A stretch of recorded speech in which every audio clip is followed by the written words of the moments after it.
Welcome student. I am going to start revision history. First lesson nationalism in Europe. First I taught you what is nationalism. ये आपको you have to find out जो मैंने definition आपको लिखाई थी आपको वो रिवाइज करनी है. इसमें here I will explain only cause of nationalism. Nationalism Europe में कैसा पैदा हुआ.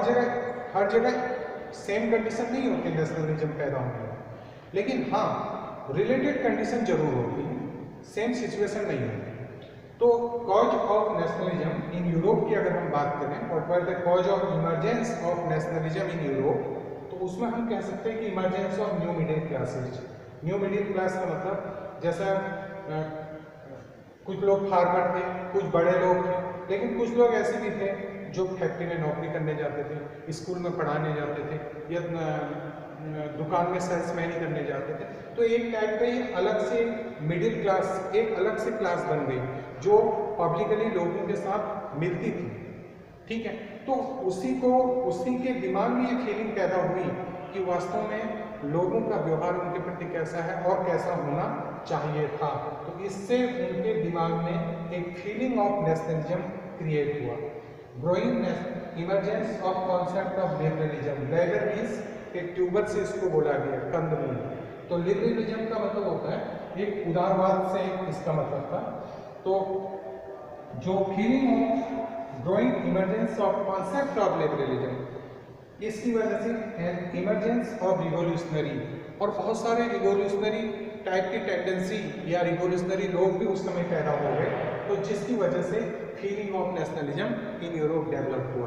लास्ट में आता है इकोनॉमिक हार्डशिप. बच्चों मैंने आपसे उससे पहले भी मैंने आपको बताया था कि जब कोई नई चीज़ पैदा होती है तो उसके पीछे किसी न किसी एक डिफिकल्टी का हाथ होता है, कोई ना कोई परेशानी वहाँ पर होती है, क्योंकि बगैर हार्डशिप के हम कोई डिसीजन चेंजिंग का लेते ही नहीं हैं. जब कोई प्रॉब्लम हमारे सामने आ जाती है और एक लॉन्ग टर्म प्रॉब्लम आ जाती है, बहुत लंबी प्रॉब्लम आ जाती है जिसे हम फेस करते करते मतलब परेशान हो जाते हैं, तब हम एक नया चेंज लेने की कोशिश करते हैं. तो उनमें इकोनॉमिक हार्डशिप का बहुत बड़ा रोल रहता है. इकोनॉमिक हार्डशिप की वजह से ही नेशनलिज्म इन यूरोप डेवलप हुआ. अब इसको जो फीलिंग ऑफ नेशनलिज्म ये कुछ लोगों में ही डेवलप हुआ, जैसे मिडिल क्लास में डेवलप हो गया बेस स्पेशली, तो कुछ लिमिटेड लोगों में ही डेवलप हुआ था जो बात को समझते थे.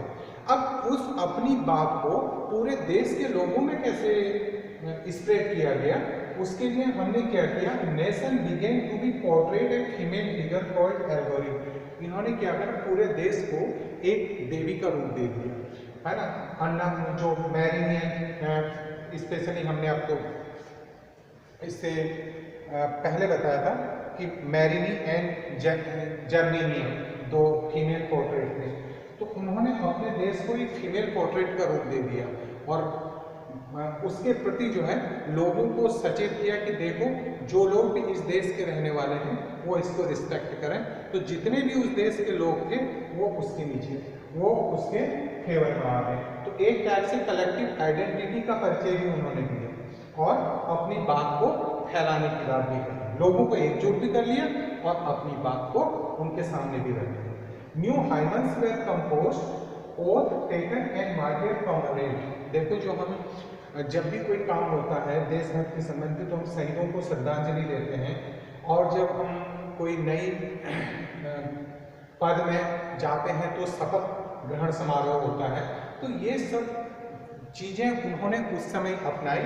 उससे क्या होता था कि उससे एक सिस्टम बना दिया, उसने सिस्टम बना दिया कि देखो भाई जो इस फीमेल एल्गोरिथम को एक्सेप्ट करते हैं, जो इस देश के नागरिक हैं, वो इस सिस्टम्स को फॉलो करेंगे. तो उनमें ओथ टेकन का प्रोग्राम होने लगा, मार्टिर कॉमरेड्स का प्रोग्राम होने लगा, शहीदों को भी श्रद्धांजलि दी. और एक है idea of fatherland, law partner well promoted. जैसे हमारे देश में गांधी जी के जो आइडियाज हैं उनको हम प्रमोट करते हैं, तो उससे क्या होता है कि लोग जितने भी हमारे इंडियन समर्थक लोग हैं, भारतीय लोग हैं, सपोर्टर फॉलोअर्स हैं, वो गांधी जी के समर्थन में आते हैं. तो गांधी जी की बात सुनकर वो गांधी जी के समर्थन में नहीं आते बल्कि पूरे देश के समर्थन में आ जाते हैं और पूरे देश को अपना समझ लेते हैं, मान लेते हैं कि ये जितने भी लोग गांधी जी की बात को समझते हैं ये कोई और नहीं, ये हमारे ही देशवासी हैं। Thank you.